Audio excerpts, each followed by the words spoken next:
Before we begin this week's episode, I just want to remind you to subscribe to Rick Henry's talk show.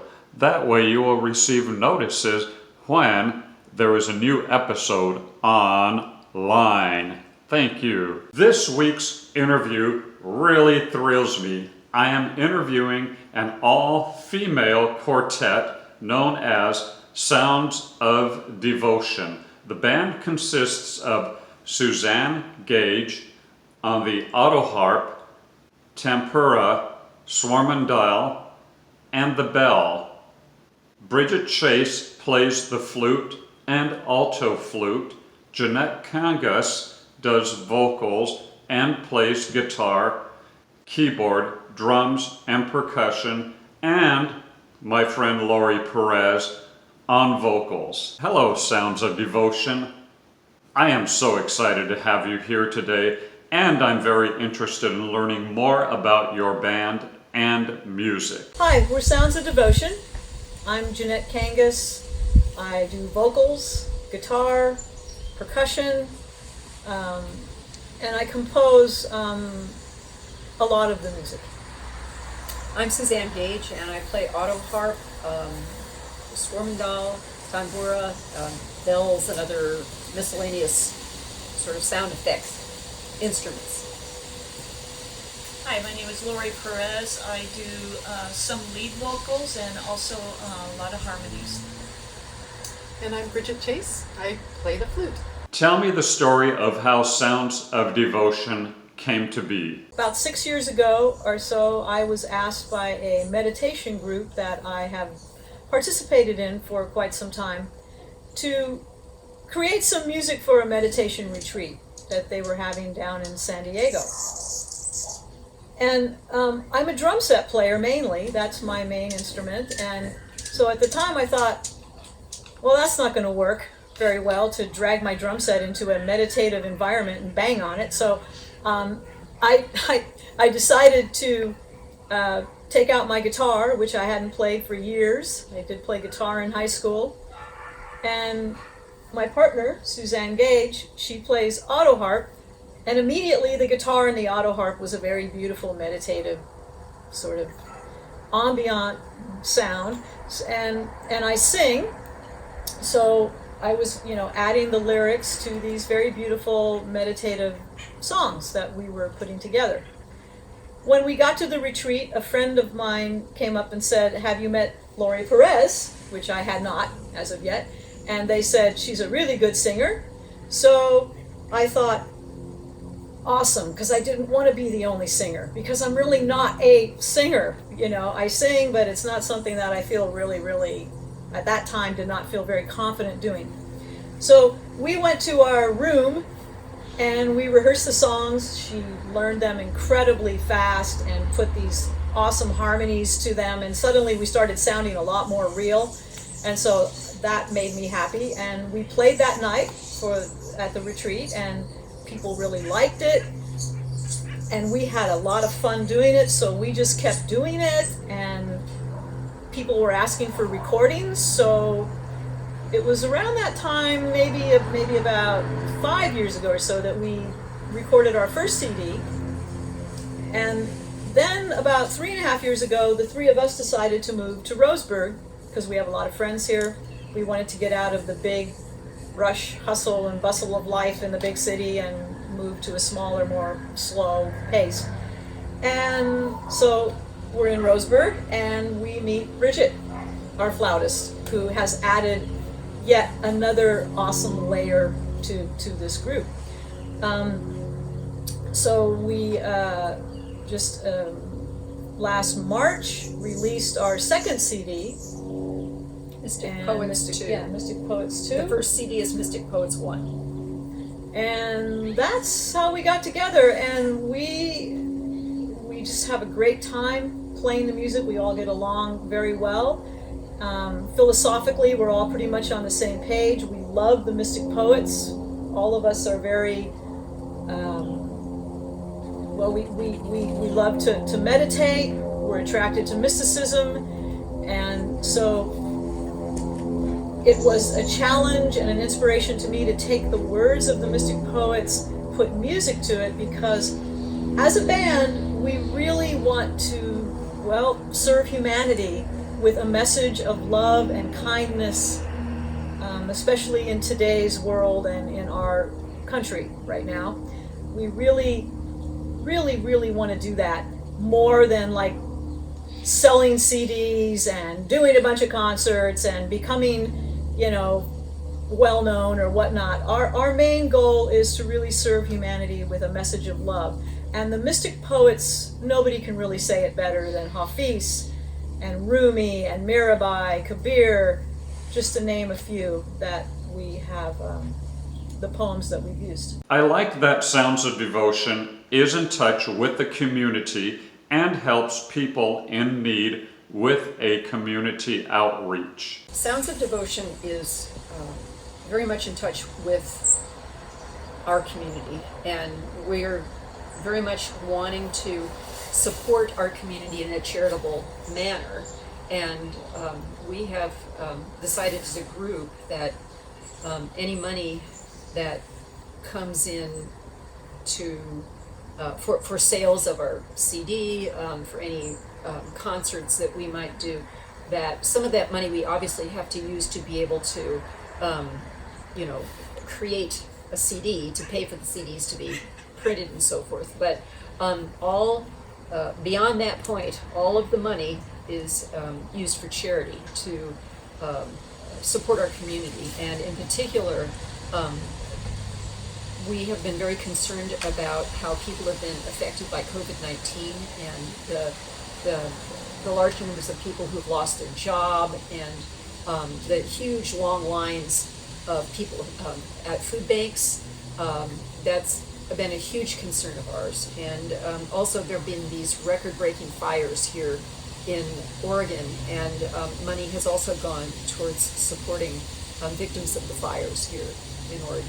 So that is something that's very important to us. Your music is set to the words of ancient mystic poets. I find this interesting. What inspired this? I do most of the compositions. Lori has done some. But the reason we use the words of the mystic poets is, as I said a little bit earlier, we really want to bring a message of love and unity when we perform or through the CDs. We're really hoping to reach out and, just touch some people who may be not in a great space, or maybe they're kind of lost in all of the divisiveness and stuff going on right now, or maybe they're just spiritually lost, or they're just looking for something. And we're hoping that the message of the mystic poets through this music will be of service to that. And so all of us love the mystic poets. We love their words, and so that's been really the reason why we have chosen the mystic poets. And when we played up in Portland just recently, maybe a year ago or so. We played up in Portland about 2 years ago, and after the concert, a lot of people were coming up to us and thanking us for the music. And one woman in particular, probably in her late 60s, early 70s, came up to me and started to cry, and I was like taken back because I thought maybe we upset her or something. And she was crying, and she said, "You don't know what this has done to me." She said, "My life has been the pits lately, and so bad that I actually told myself, what's the use of living?" And she said, "This music and these words of these poets have inspired me to be more positive in my life, and I really appreciate it." So that's another reason why we do this music. And I have to add that the impact of these words is so great on us as we perform these songs. Right. Because I don't sing, I often am just listening, waiting for the part where I start playing the flute.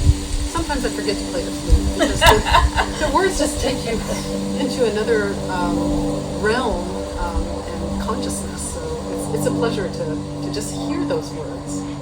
much less that we're seeing them and we're performing them.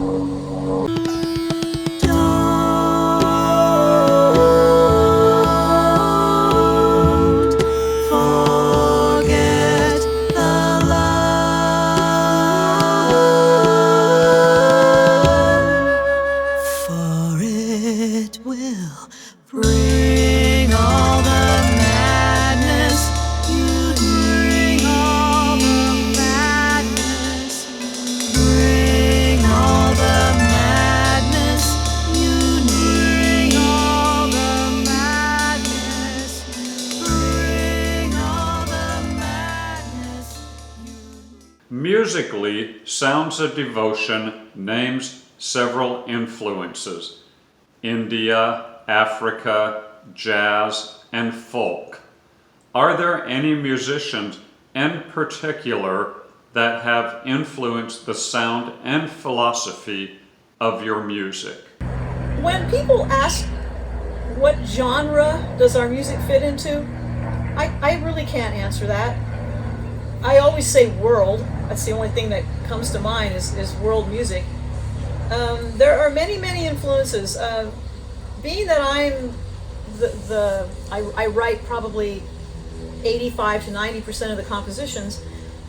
My background, well, as a teenager I was into the Beatles and Led Zeppelin and Janis Joplin and, rock and roll.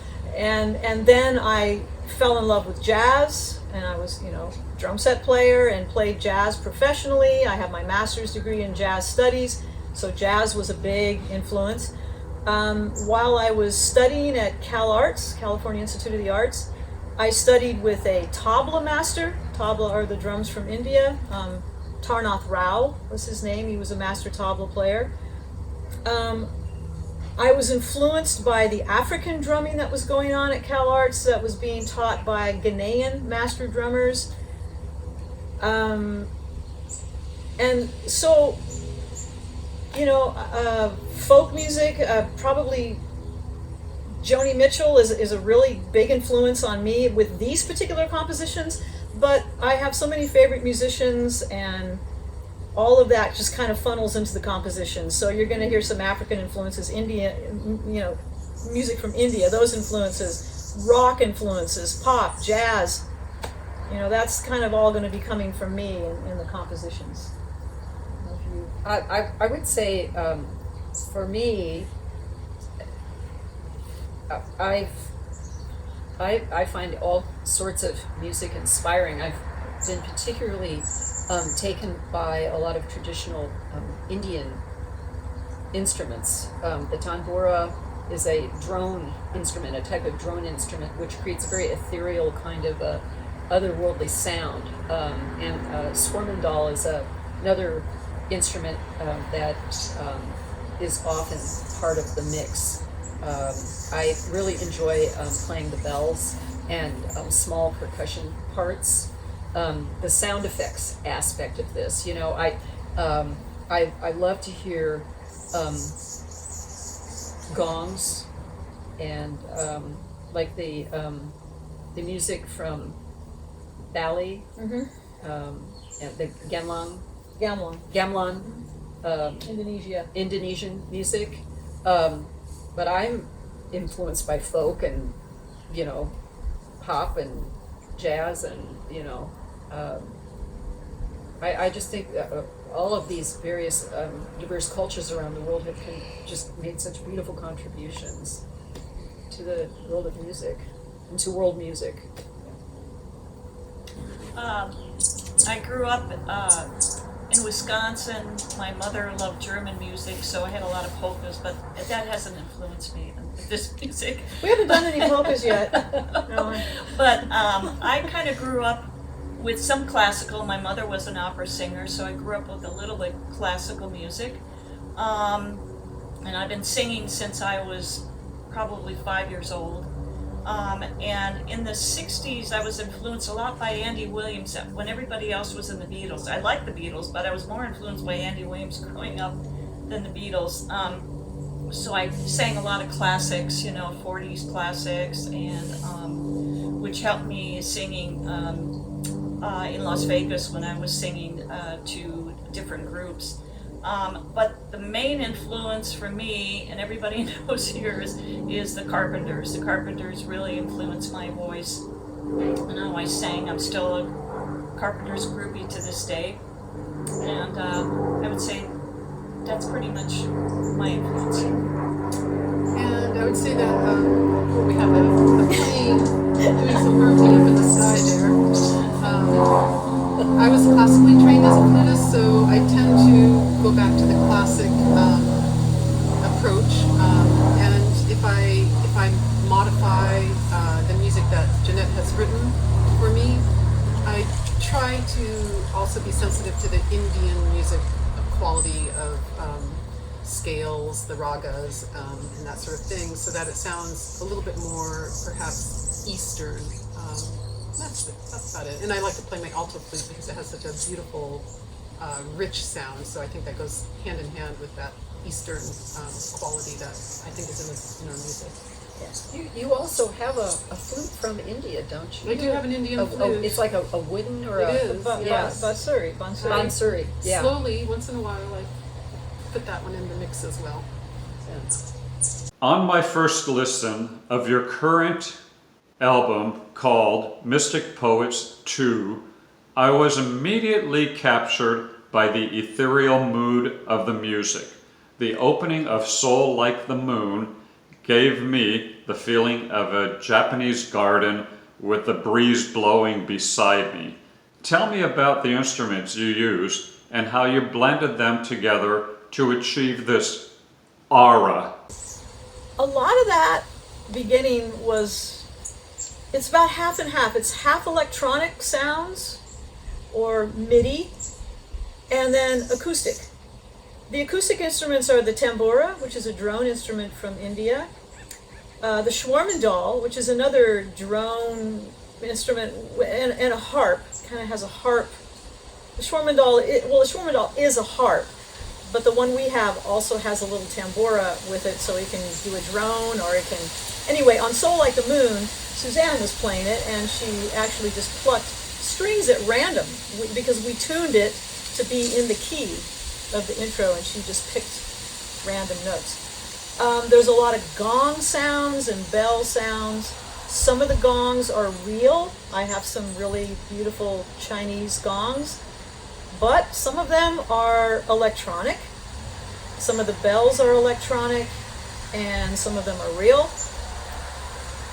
And so I just layered all of these sounds because as a composer, I just love sounds. I like to feel like I'm painting with them, and I have some software that has a lot of synthesized sounds, and I just go looking not to try to imitate an instrument because I really don't care for that.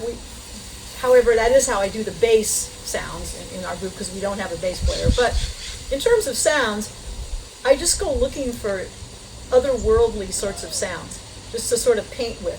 So in the beginning of Soul Like the Moon, I layered a lot of those sounds to just try to create this sort of otherworldly sort of sound.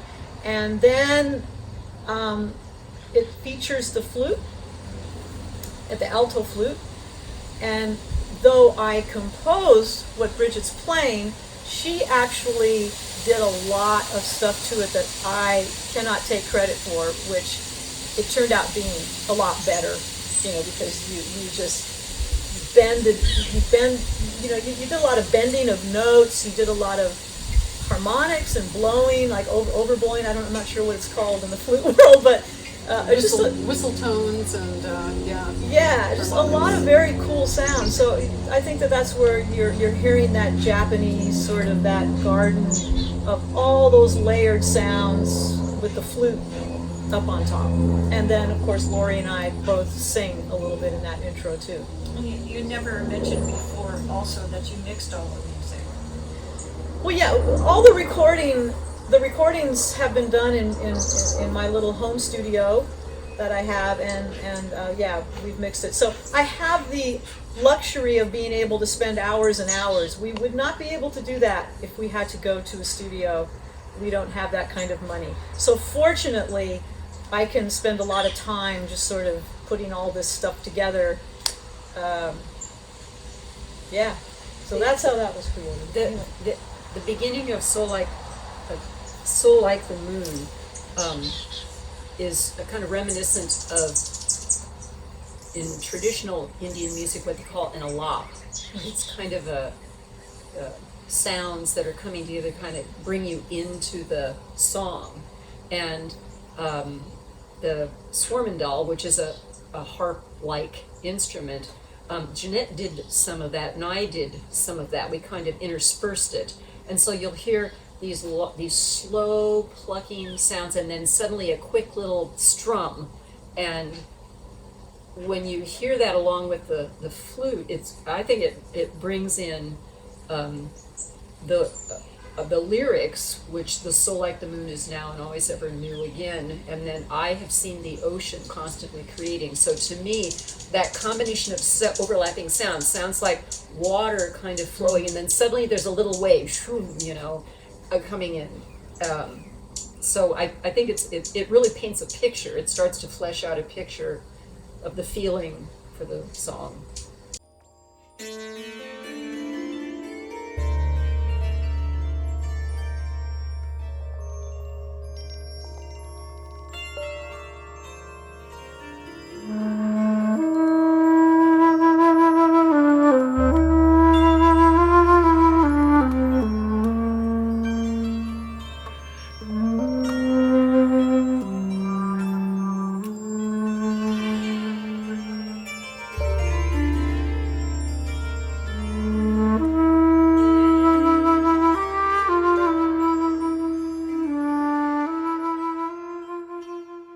I became completely engrossed with Boatman, especially after hearing the perfectly blended, layered vocals. Tell me about the vocals and the techniques used in putting it all together. Actually, if I had to pick a favorite song, I would probably, Boatman and Unbreakable are two of my very favorite songs. And Boatman has a lot of history to it, and I'll let Suzanne talk a little bit about that. But the vocals, you're asking, how did we achieve that sound in the vocals? So on that particular song, if you remember, Lori, that's the only song where we did a particular thing with the vocals, meaning that all the vocals have been doubled. And what that means is, like, if I sang a part, I went back and did another track and sang in unison with myself. So it created this sort of floaty, airy kind of thing, as opposed to just a solo voice, because a solo voice could be very direct. But if you put two voices or three voices just in unison, not harmony, but unison, you sort of get this, because they're a little bit out of time with each other. So it creates this really kind of cool, floaty kind of sound. And then, so if I would sing a part and do that, then Lori would sing her harmony, and then I would have her sing her harmony again with herself. So she would sing the same harmony. Sometimes we did it 3 times. Mm-hmm. So what you're getting now is almost like a choir effect, which really gives it this transparency and this kind of... It's like the sound of monks. Exactly, because we wanted sort of a chant. In that song, we wanted to be like a chant. And once again, it's about water, the boatman. It's about water, and we're really trying to get that fluid, sort of that fluid sound. So what I think that's, what you're hearing there is that ethereal sort of sound of the voices. They kind of sound like they're almost far away, but not. And then putting the flute to that, I don't know, I think we captured what Mirabai was trying to go after in that poem. And now, speaking of the poem, I found the poem online and wrote the music to it, and then we have to get permission from the translators.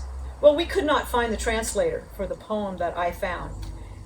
And we got to this place where we thought we were going to have to trash the song, which was breaking my heart because I love that song. I love the message and everything. So Suzanne saved the day. Well, when we discovered this, I mean, it had always been very easy for us to contact various translators who have translated these poems, and these poets are from ancient Persia, India, Kashmir, and a great deal of effort has gone into translating these into many different languages around the world so that people all around the world can benefit from the words of these poets. And the only version of this we had was one of us, I think, Laura, I can't remember who it was who found it online in an English version, didn't have the name of the translator, and so I went about trying to find the translator every way I could. I contacted every website that shared this particular version of this poem by Mirabai, by the way, and could not track this person down. Then a mutual friend of ours found a reference to it in a book. I got the book and discovered the Indian name, or the Rajasthani name of the poem, of the first line of the poem, and I'm hesitant to say it because I'm really going to butcher this. It's terrible. Along the line, the best I can understand it is Peo Je Mene Ram Ratan Dan Peo, which I have found the jewel, the Lord's jewel. I found the Lord's jewel, basically, and the wealth. I found the wealth of the Lord's jewel, and so I changed my strategy. And instead of searching for I have found poem by Mirabai, I started searching for Peoji Mene. I typed in that name, and suddenly I found a wealth of information on this poem. Turns out this is one of her most well-known poems. It's been translated many times, and obviously many of these translations to English were by Indian translators. And so I was able, with all of these different versions of it, and then finding translation software online, I was able to piece together as closely as I could come up with a version of this. And then the challenge was to take that and to fit it into the composition, which was no small feat, and so it does work. I mean, we were able to get it, we were able to modify it just enough to retain its original integrity and have it fit into the musical composition. So Suzanne is the translator of that. We had to, as it were, get rid of the first set of lyrics that we recorded, and we had to record the vocals again. But anyway, I think it turned out better, actually. Oh, I have found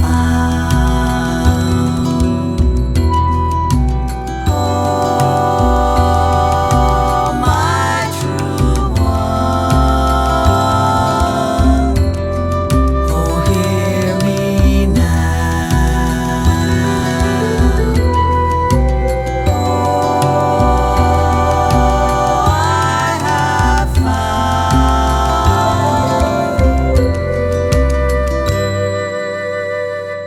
I love the sound of the hand drums, which are used throughout the album and prominently in songs like Ashes on the Mirror. It's a unique sound and mood, not heard too often in music these days. Yes, there's a lot of hand drums in the CD, and being that this was recorded in my little home studio and I could use all the time that I wanted to use, being that I'm a drummer, there are a lot of hand drums. I did several tracks where I just would record, with myself. The hand drums that are being used are tabla from India, the cajon, which is a box, South America, I believe. I use the udu drum, which is like an African drum. Its predecessor is a water jug, kind of this odd shaped thing that used to be made out of clay minus fiberglass. I use the kanjira, which is a little South Indian little drum, and I use them with, like, there might be tabla along with some bells, and maybe kanjira, and then the cajon along with the udu drum, things like that, where I just layer hand drums. And so I sort of create my own little percussion ensemble, which is the fun of recording. So you get to do that. So yeah, it's a hand drum little fest, because that's really what I am. I'm a drummer. Okay. The bossa nova rhythms on Runaway Mind give the song an Antonio Carlos Jobim sort of feel. That's a style I really like a lot. Runaway Mind does have a rock bossa nova sort of feel to it. However, it's not inspired by Carlos Antonius Jobim, even though I do love Carlos. I love his compositions, his guitar playing. It's brilliant. However, Runaway Mind is inspired by the song Tin Man, which was done by a group by the name of America. I think that song was out in the mid to late 80s, somewhere in there. And I think it's one of my favorite pop songs. I just think it's a brilliant composition. And the drum groove is pretty much the same, which is a drum groove used by, it's a rock bossa thing. But I just love the song, and so Runaway Mind is inspired by that, and with a little bit of a John Bonham influence at the very end of a drum, little tiny drum solo at the end is very influenced by John Bonham.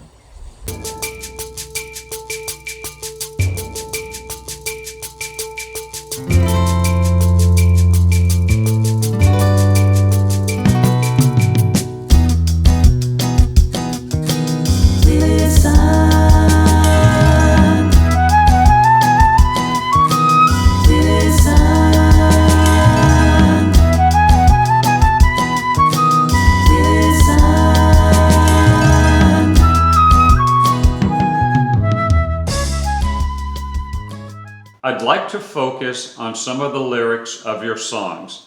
The lyrics are based on poems written by poets that lived between the 13th and 16th centuries. You call these poets mystic poets. How did you decide upon the name mystic poets? The lyrics of the songs that we perform on the Mystic Poets CDs, Mystic Poets and Mystic Poets 2 CDs, are based on poems written by mystic poets that hail from ancient Persia, which would be now part of Iran, Iraq, India, and Kashmir, that region. And these poets include Rumi, Hafiz, Mirabai, Lalleshwari, Rabia, and Kabir, and Nanak, Guru Nanak. And these poets created beautiful, inspiring poetry that has been, as I was saying a little earlier, shared around the world by a group of writers and translators who have put a tremendous amount of effort into translating these poems into many different languages. And they convey a timeless message of universal love and unity of all of creation. And it's important to us to share these inspiring words and these inspiring messages with people, especially considering the kind of turmoil that the world is in right now, in the United States, and in particular the type of strife that is happening here. There's just a tremendous amount of conflict and division, hatred being expressed, ignorance, deception that that so many are finding just untenable. And the mystic poets urge us to go inside, to know our true self, to know ourselves and how we are connected to everyone and everything, and to understand what true unconditional universal love means, what being compassionate and kind to other people means, and to practice selfless service, to be of service to each other, and to recognize our unity, that we are all one. Let's take a look at the lyric, "Let's turn all the dirt in this world into shiny gold," which is from the song, "Let's Fall in Love Again." What does this lyric mean and symbolize to you? Let's Fall in Love Again is a real perky song with a beautiful little piccolo that It's Bridget's the recorder. It's the recorder. Yeah. There are actually two recorders that, was it overlapping? right. Yeah, Yeah. like, You, yeah. you played in unison, kind of like we did with the voices on both. Yeah. Yeah, that's and cool. and it's one of the perkier songs on the CD. But to me, and I'm sure that everyone else will agree with me, that the song, continuing what Suzanne just said about turning inward and looking into yourself, looking to your soul, to love yourself more and to love humanity more, with an understanding that once we do that, we'll turn negativity into positivity and learn how to love humanity more. I especially relate to the lyric for the song Zero. It's a short yet powerful message. Let me read this lyric. Zero is where the real fun starts. There's too much counting everywhere else.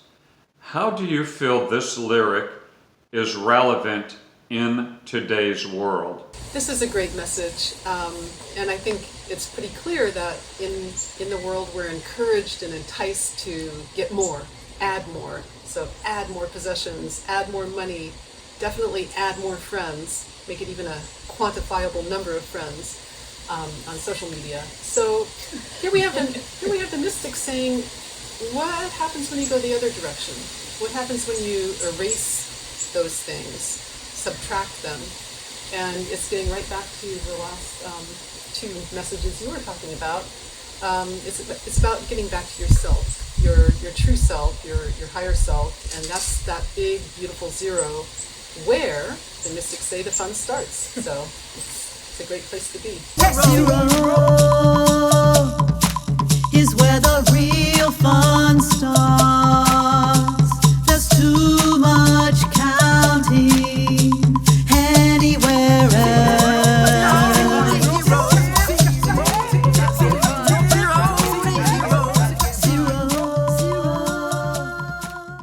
What's on the agenda next? What are your future plans? I'm composing new music for the group. We're unable to rehearse at the moment because of COVID-19, but as soon as we can, we'll have a lot of new music to do. And future plans, well, we still haven't done our CD release party yet, so we'll be doing that as soon as we can. And anybody else for our future plans? We need to spread, we're trying to spread this music to the world, for the world to listen to it, so it might inspire them to think about their lives a little bit more. So we'd like to, through our CD, through our website, through Pandora, through us, YouTube, YouTube, Spotify. we're inviting people to listen to it. If they can't purchase a CD, then to listen to it on those different sources. So if I could add, we have a YouTube channel you can go to, we have some music videos that you can see on there. everything we've done is on the YouTube channel, and it's Sounds of Devotion Sounds of Devotion Mystic Poets. That's our YouTube channel. Our website is soundsofdevotion.org. If you'd like to purchase our CD, know that we sell it for $15. $10 will go to helping victims who have lost their homes, victims of the fires who have lost their homes, to food banks to help feed people who have lost their jobs and cannot afford to buy food because of COVID-19. We also have a website, mysticpoets.org. Mysticpoets.org is another one of our websites where you can buy our CD and read more about the Mystic Poets on that particular site. The CDs contain a little color booklet that gives a image of each of the Mystic Poets with a little short bio of their life. And we also plan to be offering Mystic Poets classes and inviting, we're still figuring out how that format's gonna be configured relative to what's happening with, COVID-19, obviously.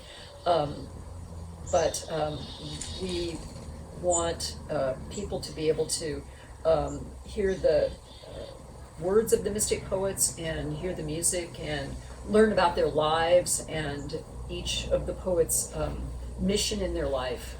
And so we're going to be launching some classes, probably online. Let's move away from your music and indulge in a little pop culture. If you could be a member of any television sitcom family, which would it be? Well, we talked about this a lot, and there weren't really any family sitcoms that any of us really, we watched some of them. But anyway, we decided that MASH was a cool one because because you have these doctors who are in this very difficult situation, the Korean War, right? Yes. In the Korean War, and they're dealing with people that are all shot up and they're dying, but they have this sense of humor, and they're coming. A lot of times they really are coming from a place of love and service. They really care, and that's a very genuine quality that's built into the plot. Yeah. They really do care about what they're doing. Yeah. And so a MASH unit is a team of a medical team that included doctors and nurses and other staff people that would care for wounded soldiers and even civilians at times during the Korean War. So you could extend that and say the mystics were a little unit of professional soothers of humanity, or they were curing humanity on some level too. Now, Suzanne can relate to the medical part because she's a nurse. she's a nurse practitioner. Suzanne is a OBGYN nurse practitioner and an acupuncturist, so you can relate to. And we're all a little bit quirky. So and we're quirky. The quirky family. I think the four of us do our best to deal with the current situation, which is very difficult in the world and in our country right now. It's very difficult, but I think we try to deal with it with a sense of humor as much as we can. And so we certainly laugh a lot during rehearsals too. Laughter is definitely a part of it. So that would be our pick. That's the pick we came up with, was MASH. Okay, Sounds of Music, I want to thank you very much for joining me today. It was nice getting to know you and to learn more about your music. I wish you much success in your endeavors and with your music. Thank you very much. And before we go, I just want to remind everybody to subscribe to this channel so that you will receive reminders when there's a new episode of Rick Henry's Talk Show. And please come back next week, Thursday, November 19th. By the way, that's my mom's birthday. She'll be 84 years old. My guest will be my longtime friend named Glenna Goff. I've known her since like 1986. And she's made a name for herself as an actress, a director, a dancer, and a choreographer. So my friends, I look forward to seeing you here next week. Thank you.